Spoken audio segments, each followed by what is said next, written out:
Welcome to MI Radio's Myanmar Today. I'm Melody and here are today's reports. MOHS reissues order not to gather 15 or more than 15 persons. Amyotha Hluttaw discusses AMI system for meter reading. Impacts of global gold price soar in Myanmar. President Xi Jinping stresses importance of AIIB in Asia's infrastructure development. Before we get to the reports, let's take a look at the featured local news for today. Hluttaw Speaker Uti Kunmiet received Lee Sang-hwa, Ambassador of the Republic of Korea to Myanmar, in Naypyidaw on Thursday. During the meeting, they exchanged views on cooperation between Myanmar and ROK, the parliaments and friendship ties between people of the two countries, preparations for 2020 general election, bilateral friendship ties between the two countries, investments, measures related to COVID-19, and legislative affairs.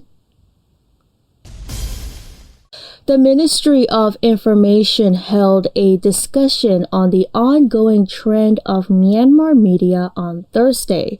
The discussion was attended by Union Minister Dr. Phay Myint, Deputy Minister U Aung Hlathun, departmental heads, officers, staff members, and invited guests.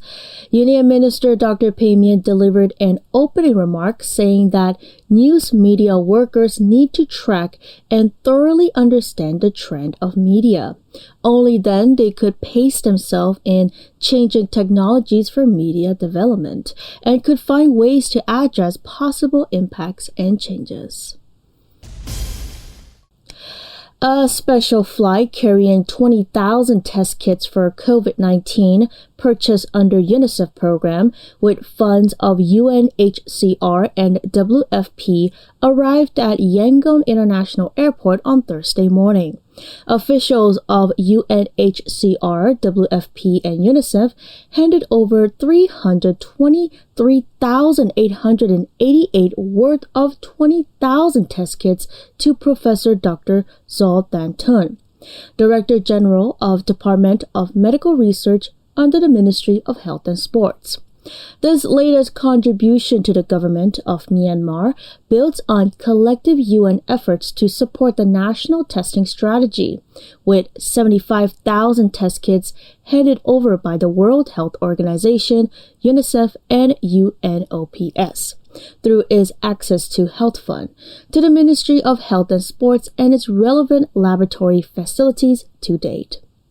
The WFP has arranged relief flights to carry relief aids and medical supplies into Myanmar. And I believe it's time now for our first report. The Ministry of Health and Sports has reissued the order on Wednesday to prohibit from gathering 15 or more than 15 people, increasing the number of 5 persons under the authority of Article 21B of the Prevention and Control of Communicable Disease Law, starting from the 1st of August. Since the infections broke out, Myanmar has been very timid in easing the restrictions, including wearing masks and the ban on gathering more than 5 people. Authorities are keeping on watching the situation to see because easing the measures enables to result in an emergence of local transmission of the virus. The Ministry of Health and Sports has reissued the order to prohibit from gathering 15 or more than 15 persons, increasing the number of 5 persons under the authority of Article 21B of the Prevention and Control of Communicable Disease Law starting from 1st August. Previously, the Ministry of Health and Sports had issued the order to prohibit from gathering 5 or more than 5 persons, except for some reasons to curb the spread of COVID-19 and to implement preventive measures since 16 April. The Prevention and Control of Communicable Disease Law will apply to those who breach the orders and instructions related to the COVID-19 issued by the Ministry of Health and Sports and the Public Health Department. Donald Win, Region Hluttaw representative from Along Township, spoke to MI Radio about the order.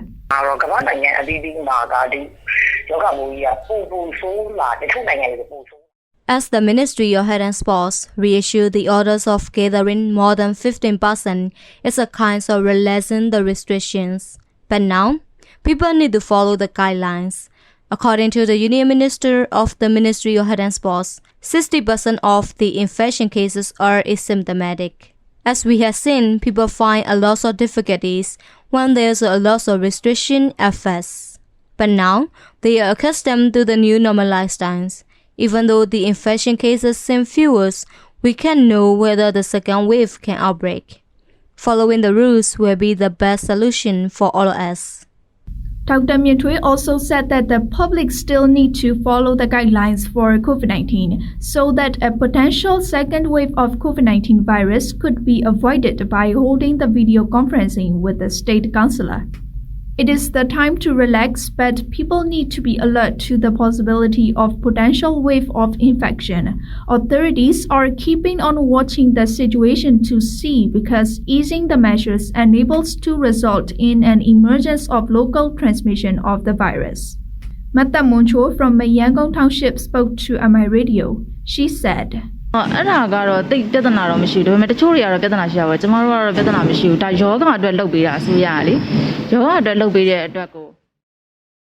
we have to do is protection. I'm glad to hear that the government has eased the restrictions, but I'm worried about the daily transportation we have to use, which is very crowded, and some don't even wear the mask. I'm afraid of the infections, even though the local transmission hasn't been found out for a long time. We also face a lot of difficulties when there were a lot of restrictions, but we cannot complain about it. I'm now back to my work and I have to prevent the infections by myself. Since the infections broke out, Myanmar has been very timid in easing the restrictions, including wearing the masks and the ban on gathering more than 5 persons. Despite the relatively low rate infection, many hotels, restaurants, and other businesses have been reopened. The government has reopened the schools, and the places of worship in big cities has started to reopen back. Aside from the restrictions, the government has relied on quarantine and continuing the contact tracing to prevent the spread of the COVID-19.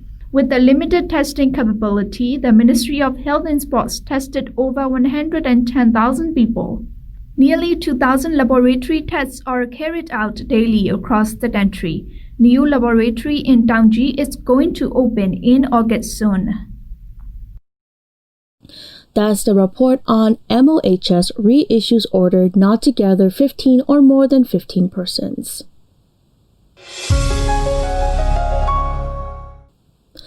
On the 7th day of second Amyotha Hluttaw's 17th regular session, the Hluttaw representative raised a question about the introduction of advanced metering infrastructure system. The Ministry of Electricity and Energy responded concerning the current procedures of the ministry for better and more exact meter reading. The second Amyotha Hluttaw continued its 7-day meeting of 17 regular session on Thursday, and Hluttaw representative raised a question about installation of advanced metering infrastructure AMI system to reduce errors in meter reading. Hluttaw representative Utuntun U from Mandalay Region Constituency 2 said that the current metering system is the manual calculation and some errors have been found. During the outbreak of COVID-19, some business centers have been closed, but the electricity bill is not decreased and some calculations are even higher than the normal usage. Some complaints were lodged by the citizens about the increasing electricity bill, and this was resulted from the errors in meter reading. COVID-19 ကြောင့်ခက်ခဲဖြစ်နေကြရတာကိုတက်တာရရလေအောင်ဆိုပြီးတော့ For the citizens who are facing difficulties because of COVID-19, starting from April, the government provides free electricity bill up to 150 units. However, the units of the previous month, which were left out because of manual calculation, were added to April. Then the meter units saw changes and the bill exceeded. After the meter reading, staff reports the number. The employees of the electricity department have to fill the forms and calculation manually so that there are errors and weaknesses. To remedy those errors, it is required to introduce the Advanced Metering Infrastructure AMI system. If it is still impossible to change in the whole country, it should be introduced first in Yangon and Mandalay, which have 2/3 of the electricity consumption of the whole country. He also highlighted that by installing AMI system, there will be fewer errors caused by humans. The power lines can be monitored from the control center. The residents can check the unit as well as can make payment through the application in mobile phones.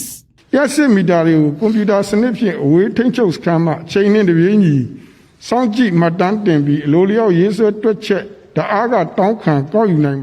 AMI system, the electricity unit can be monitored from a specific center and the bill will be calculated automatically. The use of digital meters is internationally widespread and as pilot project in Yangon, it is currently being used in Dobol, Babedan and South Klapa townships. By introducing AMI system, for example in Dobon Township, the loss can be reduced to 6% from 17%, which gives an increase of 70 million jets revenues annually. So my question is whether there is plan to introduce the AMI system for meter reading. Concerning this question, the Ministry of Electricity and Energy gave response. Starting from 2014-2015 fiscal years, the Ministry of Electricity and Energy is changing the analog meter into digital meter, which includes the outside meter reading system. Remote handheld unit HSU ဖြင့်ဖတ်ရှုနိုင်ပါတယ်။ပြီးတဲ့နောက်မှာကွန်ပျူတာမှာထည့်သွင်းပြီးမီတာဘေးထုတ်ခြင်းကိုလည်းပဲလျင်မြန်စွာ The digital meter can be read with remote handheld unit HSU system and the bill can be produced in a computer quickly. The ministry is also developing specifications to buy and install smart meters as fast as possible. The old meters have to be replaced with the smart meters and the newly installed ones have to use smart meters. Moreover, for AMI system, we are currently developing the specifications with the consultation from international organizations and are in the progress of inviting tenders.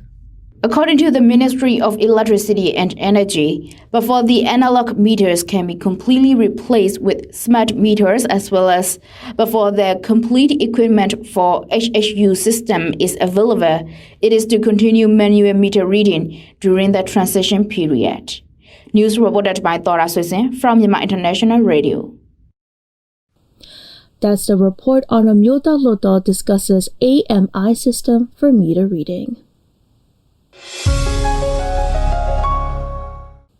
Moving on to the third report. The international gold price, which reached all-time high, recently has affected the gold market in Myanmar, where the price of gold is very unstable in Myanmar right now. Some people with gold also take this advantage of gold price soaring and sell their gold for benefit. But some business people from this sector say the unstable gold price is not good for business. Willinson has the full report.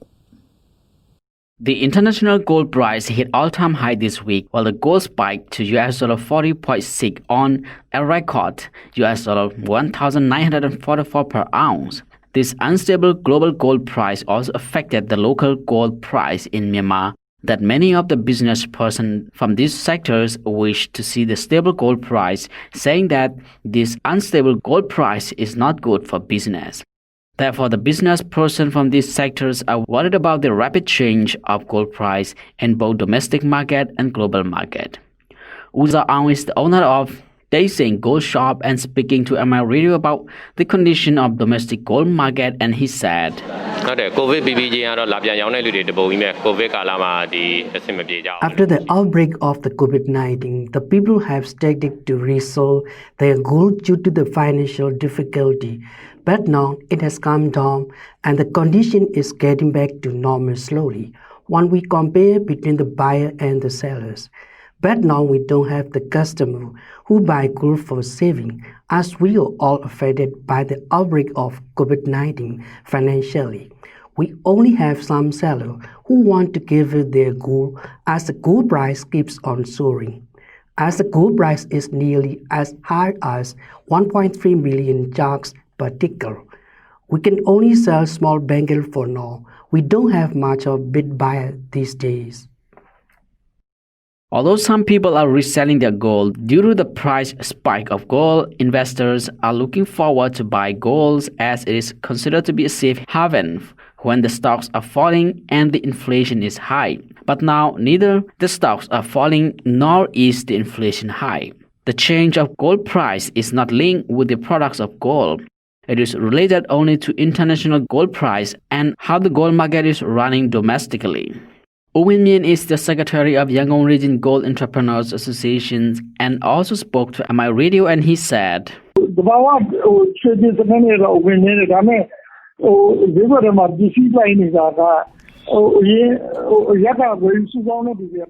the production of gold is quite less in this monsoon season, it does not have anything to do with the rapid change of gold price.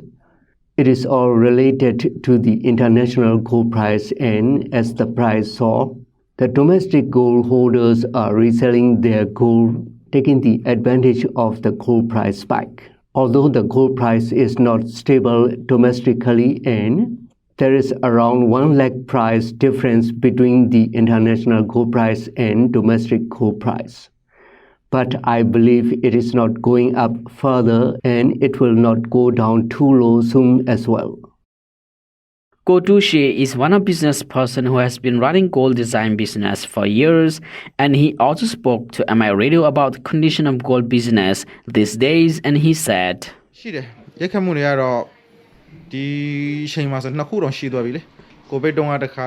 are affected 2 times already now when it comes to this business.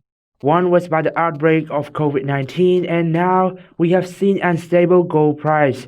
So this is the second hit for the gold business. The wound from the first has not been healed, but we get hit for the second time. This is why there is a slight reduce in the workforce. But now we are resuming the business normally, and we start having customers. Another issue we have for now is there is difficulty in buying raw material because we don't have raw material in domestic market and we order from abroad. So as we all know, the international flight is suspended. Some countries are not yet to open business. There are some of the difficulties we face for now. Even though the business is affected by COVID-19, we don't stop working. This is Williamson for MI Radio. That's the report on impacts of global gold price soar in Myanmar. Let's move on to the last report for the day. President Xi Jinping stresses the importance of AIIB, which is officially established in December 25th of 2015. It is a bank offering sovereign and non-sovereign financing for sustainable projects in energy, power generation, transportation, rural infrastructure, environmental protection, and logistics across Asia. Our reporter David Tanner will tell us more about AIIB in Asia's infrastructure development. Chinese President Xi Jinping on Tuesday called for making the Asian Infrastructure Investment Bank, AIIB, a new platform that promotes development for all its members and facilitates the building of a community with a shared future for mankind. Xi made the remarks when addressing via video link the opening ceremony of the 5th annual meeting of the Multilateral Development Bank. He called on efforts to make the AIIB a new type of multilateral development bank that promotes development across the world, a new type of development platform progressing with the times, a new type of high-performance institution for international cooperation, and a new paradigm of multilateral cooperation. The AIIB proposed by Xi in late 2013 was officially launched in January 2016. The 5th annual meeting of the Asian Infrastructure Investment Bank AIIB takes place on July 28th, and the Chinese President Xi Jinping delivers the speech. AIIB ရဲ့ဒီပြင်စမအကြိမ်မြောက်ပေါ့နော်အစည်းအဝေးကိုဇူလိုင်လ28ရက်နေ့မှာဗီဒီယိုပုံစံနဲ့ကျင်းပမှာဖြစ်ပြီးတော့ဒီတရုတ်နိုင်ငံတော်ဥက္ကဋ္ဌရှီကျင်းဖိန်ကဒီဖုံးပွဲခမ်းနားမှာမိန့်ခွန်းပြောကြားမှာဖြစ်တယ်ဒီ AIIB ရဲ့ရည်ရွယ်ချက်ကိုကဒီအာရှနိုင်ငံအများစုကဖွံ့ဖြိုးဆဲဖြစ်တဲ့အတွက်ကြောင့်မို့လို့ဖွံ့ဖြိုးဆဲဖြစ်တာများတဲ့အတွက်ကြောင့်မို့လို့ဒီစီးပွားရေးဆိုင်ရာအခြေခံစောင့်နေဖြစ်တဲ့ဒီလမ်းတို့တရားတို့ပေါ့နော်ဟိုလျှက်စစ်စဒီစဖို့လိုအပ်နေဆဲဖြစ်တဲ့အတွက်ကြောင့်မို့လို့ဒီလိုအပ်ချက်တွေကိုဖြည့်ဆည်းပေးဖို့ဖြစ်ပါတယ်ဒီဆွေးနွေးပွဲကဘာကြောင့်အရေးကြီးတယ်လဲဆိုလို့ရှိရင်ဒီအာရှနဲ့ဒီနိုင်ငံတကာအကြားမှာပွင့်လင်းမြင်သာစွာပူးပေါင်းဆောင်ရွက်ဖို့နောက်ဈေးကွက်တွေဖန်တီးဖို့ဆိုတဲ့ဒီအကျိုးစီးပွားတွေကိုဥတည်နေတဲ့အပြင်ကိုဒီပုံမလွယ်ကူအဆင်ပြေစေတဲ့ဒီကုန်သွယ်ရေးစနစ်တွေဘဏ္ဍာရေးပူးပေါင်းဆောင်ရွက်မှုတွေကနေဒီနိုင်ငံချင်းချင်းပေါ့နော်ချစ်ခင်ရင်းနှီးစွာပူးပေါင်းဆောင်ရွက်ရေးကိုဥတည်စေတဲ့အတွက်ကြောင့်မလို့ဒီစည်းဝေးကအရေးကြီးပါတယ်လက်ရှိမှာဒီပို့ကုန်အကြီးဆုံးနိုင်ငံဖြစ်တယ်လို့ဒီပြည်တွင်းဈေးကွက်လည်းအင်မတန်ကြီးမားတဲ့ဈေးကွက်ကိုပိုင်ဆိုင်ထားတဲ့တရုတ်ပြည်အတွက်ကတော့ပွင့်လင်းမြင်သာတဲ့ပေါ့နော် platform တိစောက်ဖို့ရည်ရထားတဲ့အတွက်ကြောင့်မို့လို့ရေးကြီးပါတယ်ဒီဆွေးနွေးပွဲကနေတဆင့်ဒီ AIIB အနေနဲ့ပေါ့နော်ဒီအာရှရဲ့လိုအပ်နေတဲ့အခြေခံအဆောက်အုံတွေပေါ့ဘယ်လောက်ထိပံ့ပိုးပေးနိုင်မလဲဘယ်လိုစီမံခန့်ခွဲမလဲလက်ရှိဒီကိုဗစ်ရဲ့ကြရိုက်ခတ်မှုကိုဘယ်လိုအနည်းဆုံးရှော့ချသွားမလဲသွားဖို့စဉ်းစားသွားကြမလဲဆိုတာကတော့စောင့်ကြည့်သွားရမှာဖြစ်ပါတယ်ရှင် AIIB has a critical role to promote growth and integration in Asia because the focus of the AIIB is on investing in infrastructure projects across Asia. Projects that support connectivity, that support trade and economic development projects, that also support sustainable development, for example, tackling climate change and sustainable cities. There's huge need in Asia for new infrastructure investment. So by adding to the capacity, by supporting more projects that perhaps otherwise would not get financed, the AIIB will make a difference to growth, to sustainable development, and most importantly, to the living standards of people all over the Asia region. Central Asian countries have shown a very strong commitment to the AIIB. All of the Central Asian countries except Turkmenistan are members of the AIIB from the very beginning. So far, it has financed 2 projects in Tajikistan, a road project and the rehabilitation of the Nurek hydropower scheme, which is massive hydropower scheme that supplies about 70% of the country's electricity. In other Central Asian countries, there are projects in development in Uzbekistan, Kazakhstan, and Kyrgyzstan. And the Central Asian region is very important because of the pivotal role it plays in connectivity as it expands economic connections between Europe and Asia. Reporter David Tanner reporting from Myanmar International Radio. That's the report on President Xi stresses importance of AIIB in Asia's infrastructure development. Now to international news.